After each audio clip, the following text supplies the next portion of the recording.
Alrighty, I am live. Yes, we are live. Alrighty. Hello, everybody.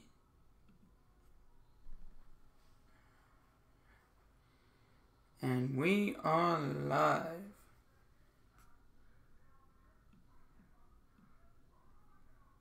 This is New Orleans. New Orleans Saints road to Atlanta. Week 1 recap. Yes, the Bucs versus. If you want to call them New Orleans Saints, they really weren't. They were kind of horrible. I guess I'll get to that. Let's just get to it right now.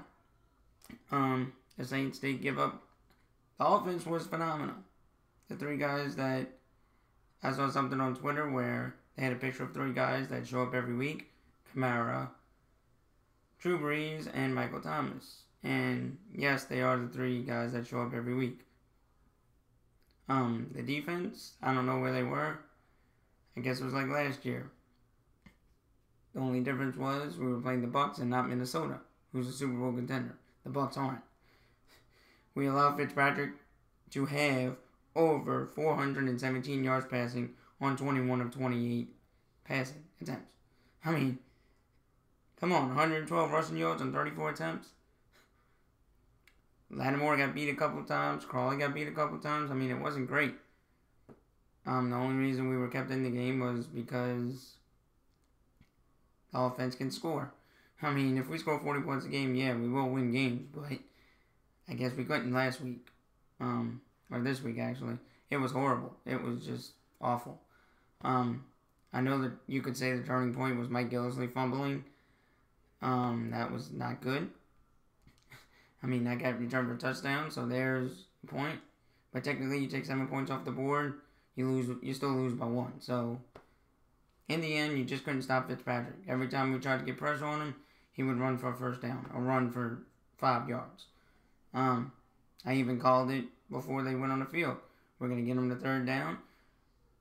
Almost 2 minutes left to go. It's 3rd and 13, and he runs for the first down. It was just like that all night. So, I don't know. It was fun to be there because it was real football, but it was like every time they scored, it was like, here we go again. Here we go again. Deshaun Jackson, Mike Evans. I mean, they are two of the best guys in the league right now.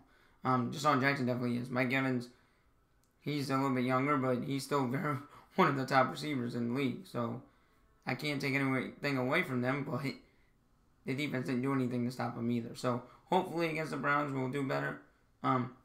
We'll just have to wait and see. So yeah, we did score 16 points in the fourth quarter. I mean, Michael Thomas had his best career game as a Saint. I think he had 16 receptions. Yeah, so he had Mike Thomas had 16 receptions for 180 yards. He was really good. And Kamara had 29 yards on 8 attempts. That was your best rusher. Now, when Ryan Fitzpatrick for rushing has 36 yards on 12 attempts, and Kamara has only 8 attempts for 29 yards, I mean, come on. When Ryan Fitzpatrick, the quarterback for the other team who doesn't really, I mean, I've never known him as a runner. I mean, he has more yards than your best running back on the roster right now. That's not good. So I don't know where we're going to get the rushing from. I'm hoping before Saturday that Scott gets moved up. That would be great. They did. Olga got cut today. He was an offensive lineman, I think. So, yeah. We'll just have to wait and see what happens with that. One thing I would like to go over, as we all know, Wednesday's injury report day. So I'll give you the updated injury reports. First, for the Cleveland Browns, we have Emmanuel Agba. He has an ankle injury, did not practice today. EJ Gaines has a knee injury. He was limited. Christian Kirksey has a shoulder/ankle injury. He was limited. James Burgess, concussion, but was full participation today. Desmond Harrison, shoulder but full. And Jarvis Landry, thigh but full. I'm pretty sure Jarvis Landry is going to play in this game. It's his hometown. He's going to play. He loves playing in the dome. I'm pretty sure.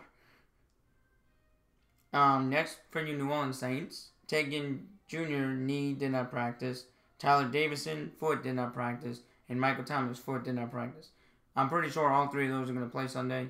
We'll just have to wait and see on Saturday when I do my preview for more of a full injury report. Andrews Pete's going to be ankle injury. He was limited. And Teron Armstead knee, he was limited too. I can see with Armstead and Pete, they've battled injuries in the past, so they're just probably being cautious with them. I'm glad that they were Pete and Armstead were limited, though they did practice, so that's a good sign.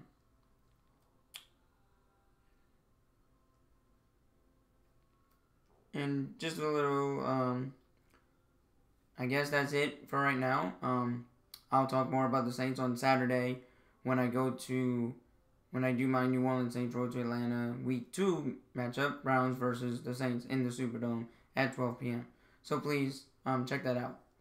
Last thing I would like to do is on Saturday, we have a big LSU-Auburn game. Both teams, LSU's like number 11, and I think Auburn's number 7. I don't see LSU winning this game by much, if they do win at all. It's going to be a close game. If they lose, it's going to be, I think, 2 touchdown loss. I hope they can keep it one score to keep it interesting. I hope they can even pull out a win. I don't see that happening with the way the offense has been. The offense has not been great. Yeah, Nick Brissett's run over 100 yards both games. He had a couple of big runs in SLU. He had that one big run for a touchdown against Miami the first week. So, we're just going to have to wait and see what happens. This is kind of, I don't know, it's kind of, Auburn's got the upper hand. I heard Pete Feinbaum saying this he was on Mike Golick and Wingo this morning, and Matt Moscona from 100.3 FM does a show out in Baton Rouge, and he played a tidbit from Paul Feinbaum saying Auburn has the edge just because Miami wasn't that great of an opponent. The preseason rankings are kind of based off of what you did last year, and when Miami was not turning over the ball, they did not win. When they were not getting turnovers on defense. So, we saw that in the Miami game, and that's what happened. Well, Washington was able to keep in trouble. They were in trouble all night long. Auburn was. So, they were a better quality opponent. They kept it a one-score game. Washington did against Auburn. I'm hoping LSU can do that. I know Jordan Air is a tough stadium to play in. The noise is going to be loud. I know they've been trying in practice, but it's to get the noise at LSU in practice to get the noise level kind of somewhat worked out, but it's never the same until I think there's going to be I hope the defense can keep it close the first quarter, because I really do think the first quarter is going to be tough for our offense just to kind of figure out their defense. So I'm not too worried about our defense right now. It's going to be interesting to see with the corners, because we did lose Chase on, and he was one of our best defensive players. And Christian Fulton's just getting his feet back. So it's going to be tough. I'm hoping we can get a win, because if we don't win this, we're more than likely not going to go to the college football playoffs. I'm not even going to say we are going to go, but you're kind of putting all your eggs in one basket on Saturday. So, but when I do my, so yeah, that's my little preview. One score game, 21-14, 21-17, something like that. We're just going to have to wait and see what happens. I will pick LSU to win this game. It will be close, though, and they will win it on the last drive in the fourth quarter. So, if you want to see my take on the LSU game and the stats and everything, please check it out when I go over the Browns game on Saturday after the LSU game. I will be going live about half an hour to an hour after the LSU game. So please come check it out. I will be giving my recap on the LSU game, and going live on the same, and talking about the Browns Saints game. Should be a much easier game, but I don't know. Just have to see what the defense does. I'll talk more about it on Saturday. So please subscribe to this page, like this video if you did enjoy it. Please subscribe. Hit that notification button so you know when I go live on Saturdays to preview the games, and then Wednesdays, as I am tonight, every Wednesday around this time, 8:30, to give you a recap of each week's game. And when LSU has opponents in the SEC, I will talk about that a little bit, just to give you a little preview on that, a little quick tidbit. So please check it out. Until Saturday.